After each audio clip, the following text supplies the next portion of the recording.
Professor Heijin Lee stood at her hotel room window, looking out at the bright lights of Makati City. The Manila traffic moved slowly below, creating rivers of red and white lights in the evening darkness.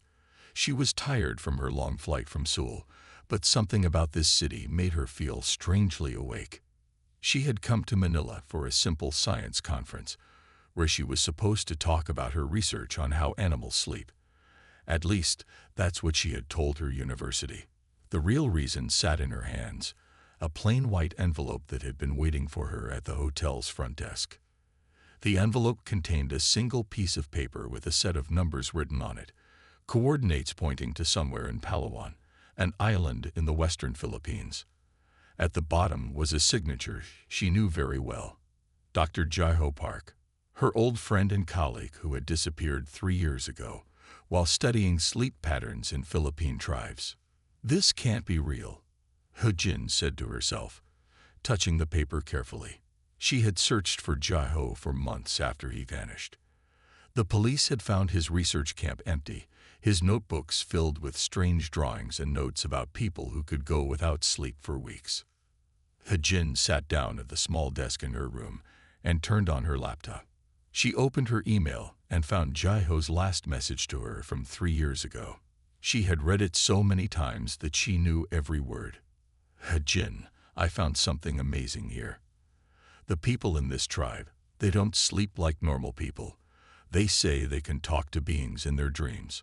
I thought they were just telling stories, but I've seen things I can't explain. You need to. The message ended there. No one had heard from him since. Heijin looked at the coordinates again.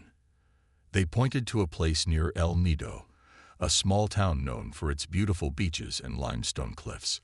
She had a return ticket to Seoul in 5 days, and the science conference would take 3 of those days. As she thought about what to do, her phone buzzed. A text message from an unknown number appeared. Professor Lee, welcome to Manila. If you want to know what happened to Dr. Park, take the first flight to El Nido tomorrow morning. A guide named Sangmin Kang will meet you at the airport.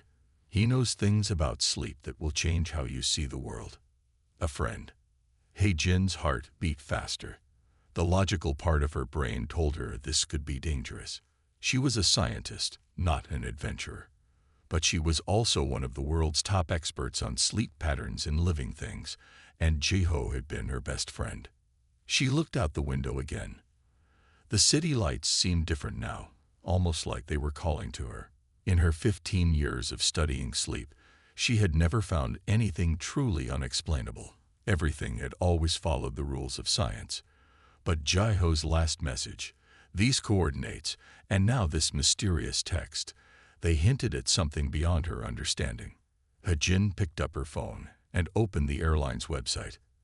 As she booked a ticket to El Nido for the next morning, she felt more awake than ever. Something told her that her real reason for coming to the Philippines was just beginning to unfold.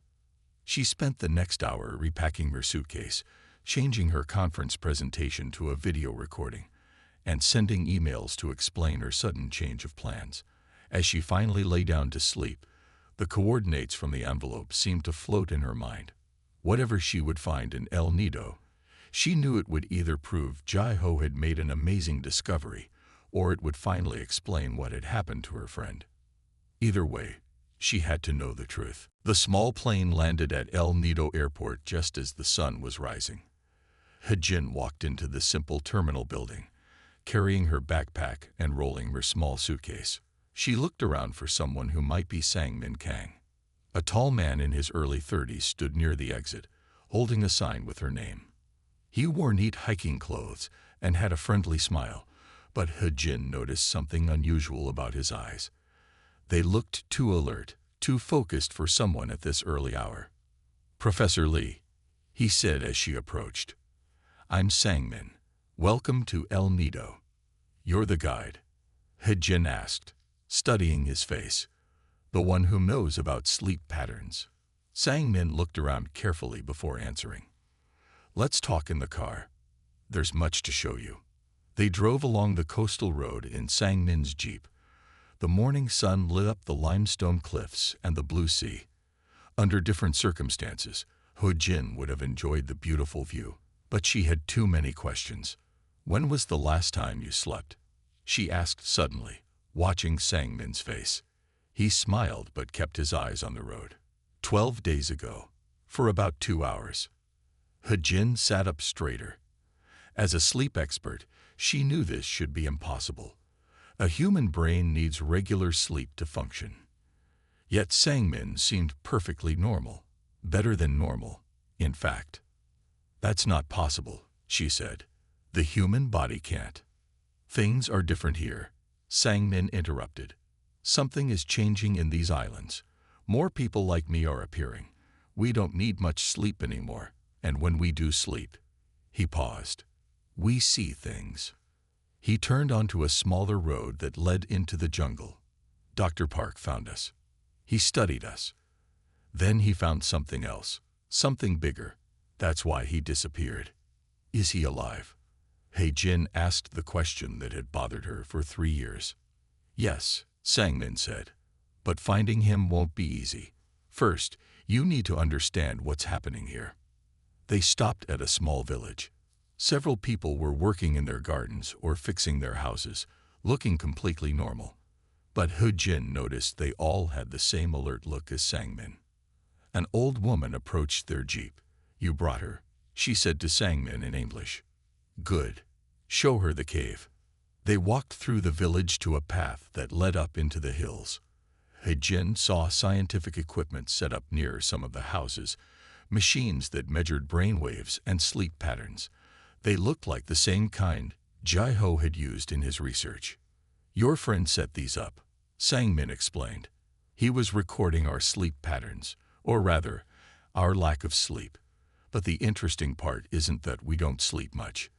It's what happens in the few hours when we do." They reached a cave entrance. Sang-min turned on a flashlight and led Ho Jin inside. On the walls were paintings that looked ancient. They showed people lying down, with strange patterns above their heads that looked like networks or webs. "These paintings are thousands of years old," Sang-min said. "The locals say they show the dream paths, ways to talk to others while sleeping. We thought they were just stories. But now..." He pointed to a modern device in the corner of the cave. It was one of Jai-ho's brainwave monitors, still running after 3 years. Its screen showed unusual patterns that Ho Jin had never seen before. "Your friend found out that the old stories were true," Sang-min said. "There are paths in our sleep, real paths, and something is waking up in them. Something that's been waiting for a long time." Ho Jin looked at the cave paintings again. As a scientist, she wanted to dismiss all this, but she had studied sleep patterns her whole life, and she knew when data showed something real, something that couldn't be explained by normal science. "Take me to where Jai-ho went," she said. "I need to see everything he found." Sang-min nodded. "Tomorrow. First, you need to learn how to stay awake. Because where we're going, normal sleep can be dangerous." The next morning, Ho Jin and Sang-min drove deeper into Palawan's interior. The road became rougher as they went further from the coast. Large limestone cliffs rose on both sides of their jeep. The air grew cooler as they entered a valley filled with old trees. "The main cave system is ahead," Sang-min said, parking near a narrow trail. Dr. Park spent most of his time here before he disappeared. As they walked toward the cave entrance, they saw someone standing there. It was a woman in research clothes, writing in a notebook. She looked up as they approached. "I thought you might come," the woman said. "I'm Do-yeon Kim. I study old cave paintings in Southeast Asia. Dr. Park worked with me before he vanished." Ho Jin noticed that Do-yeon had the same sharp, alert look as Sang-min. "You're one of them too. The people who don't need sleep." Do-yeon nodded. "It started 6 months ago. Now I sleep maybe 1 hour every few days. But that's not the strange part." She opened her notebook. "Look at what I found in caves across the region."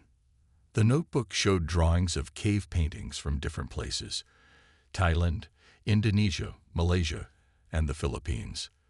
They all showed the same things: people sleeping, strange web-like patterns, and beings that seemed to come from the sea.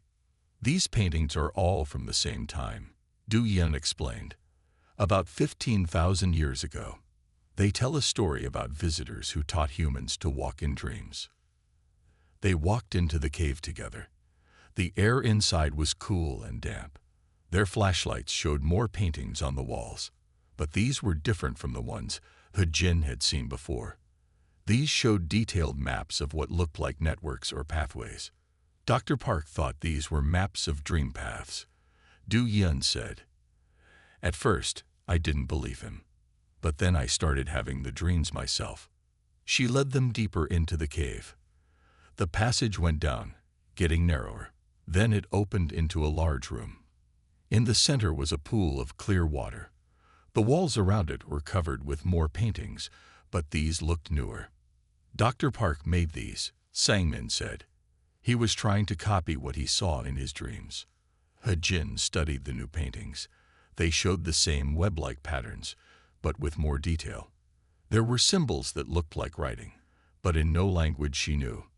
The old paintings show the past, Du Yin said, but these show the future. Something is coming.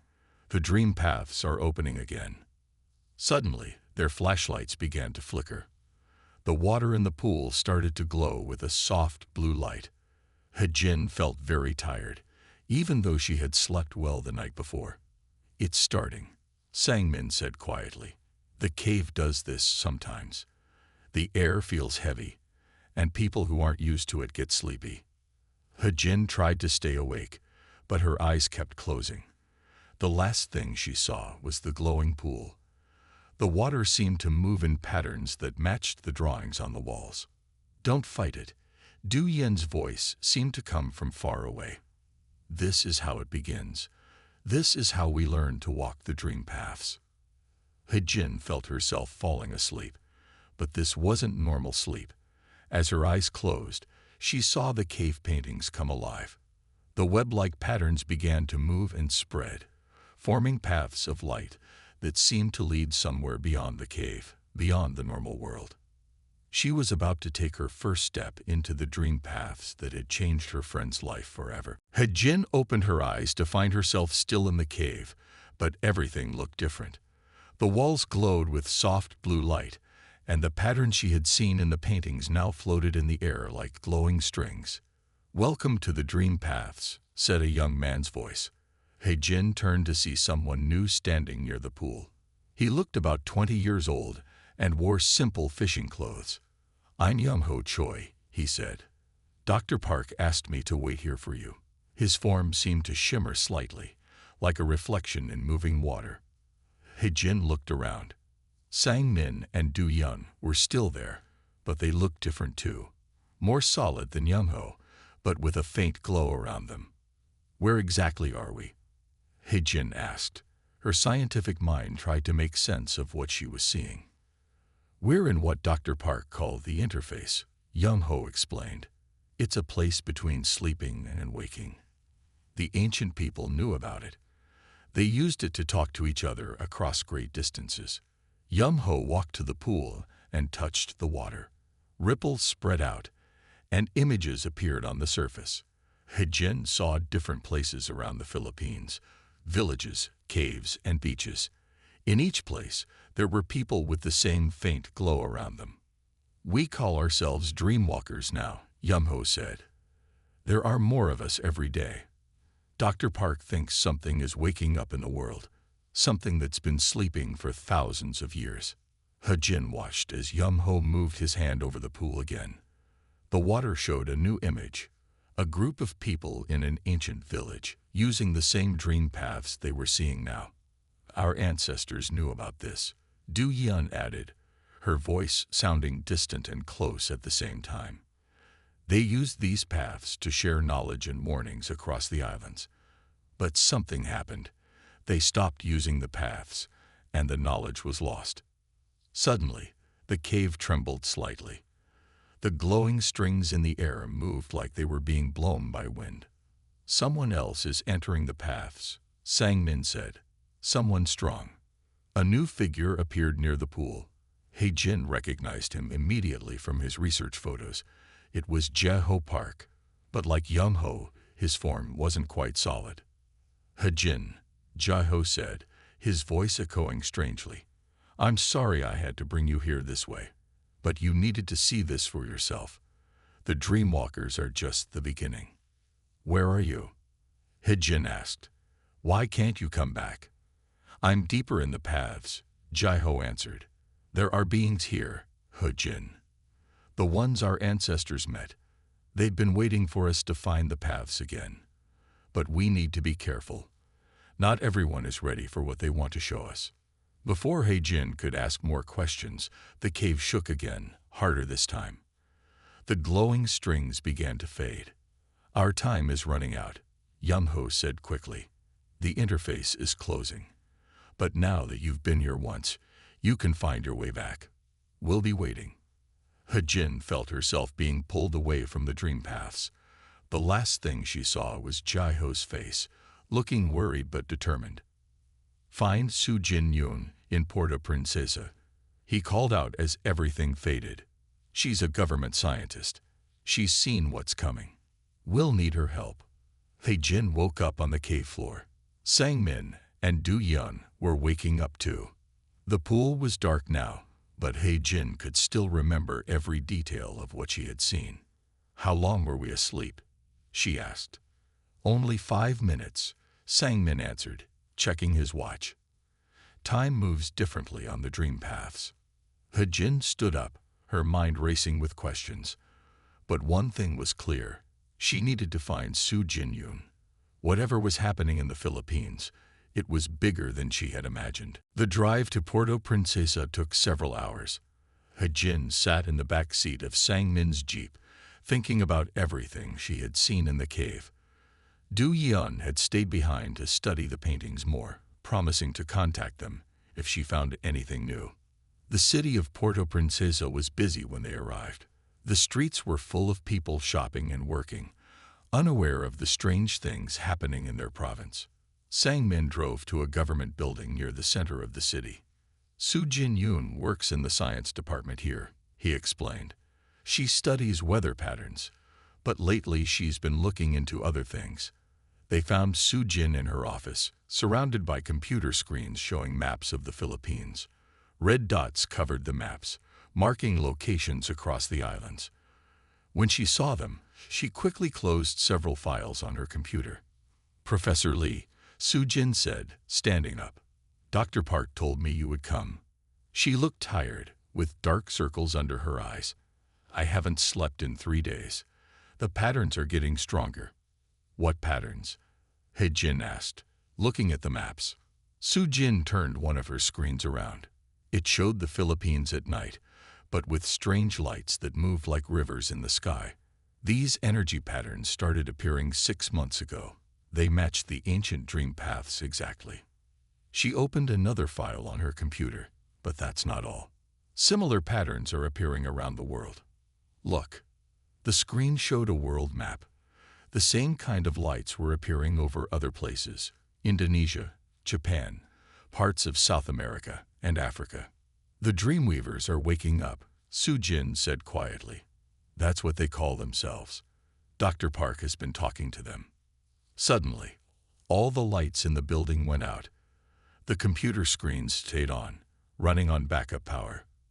Outside, they could see the whole city going dark. "It's happening again," Sang-min said, looking out the window. "The power goes out every time they try to make contact."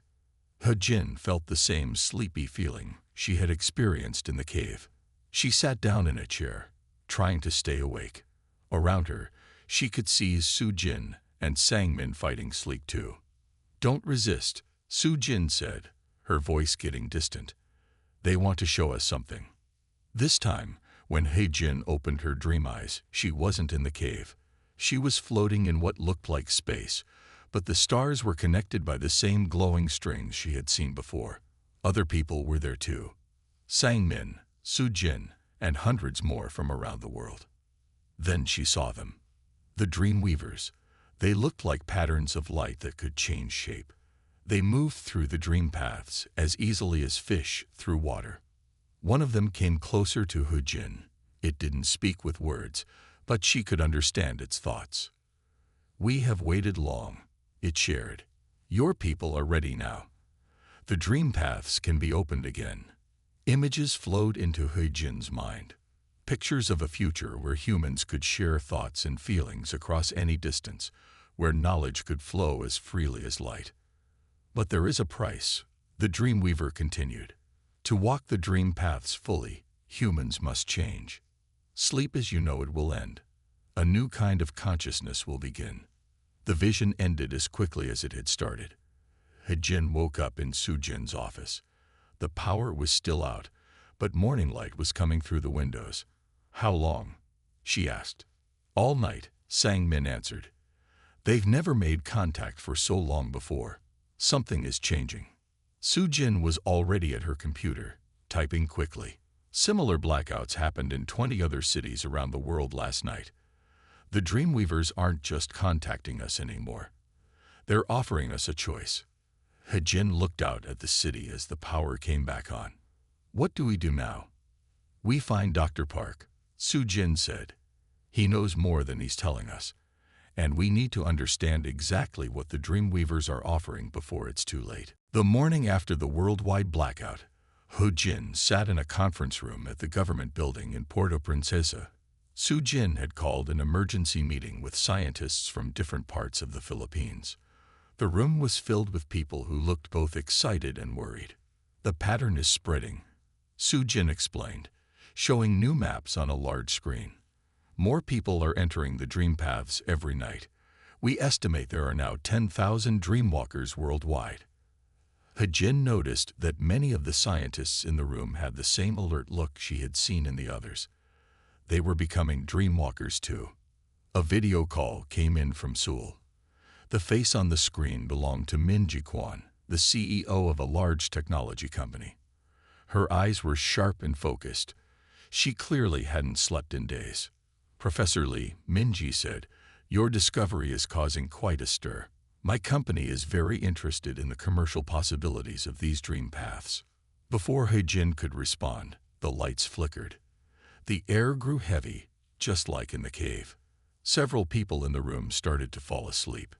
"They're coming again," Sang-min said from his place near the door. "But it's different this time." When He-Jin opened her dream eyes, she found herself in a vast space filled with flowing lights. The Dreamweavers were there, but so were thousands of humans from around the world. She saw scientists, teachers, workers, and children, all connected by glowing strings of light.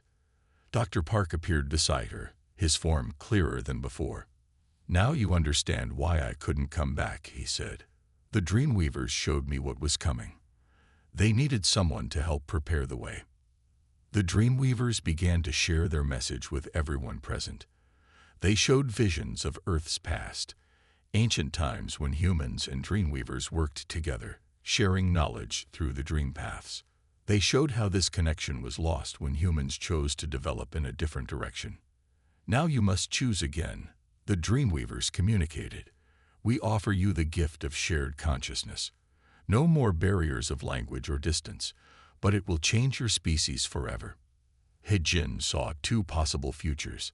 In one, humanity accepted the gift. People learned to use the dream paths, their minds connected in ways that brought new understanding and progress. In the other future, they rejected it, keeping their traditional way of life, but missing this chance for transformation. When everyone woke up, the conference room was silent. Minji's face on the video screen looked shocked. "Think of the possibilities," Minji said finally. "If we could control and distribute this ability." "It can't be controlled or sold," He-Jin interrupted. "The Dreamweavers are offering this to everyone, not just those who can pay for it." Soo-Jin stepped forward. "We're receiving reports from around the world." The same vision was shared with groups in every major city. People are already taking sides. He-Jin thought about everything she had learned in the past few days.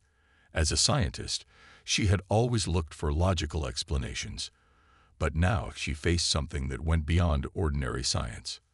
"We need to find Dr. Park in person," she said. "He knows more about what this change really means, and we need to understand it fully before the whole world has to make this choice. Sang-min nodded. I know where he is, but reaching him won't be easy. The place he's hiding, it's where the dream paths are strongest, where the barrier between sleeping and waking is breaking down completely. Hye-jin looked at the worried faces around her. The choice the Dreamweavers offered would change everything. But first, they needed answers. And those answers lay somewhere in the dream paths of the Philippines, where this all began. News of the Dreamweavers spread quickly across the world. Television stations showed reports of people falling asleep in public places and sharing the same dreams. Scientists tried to explain it, while government officials held emergency meetings.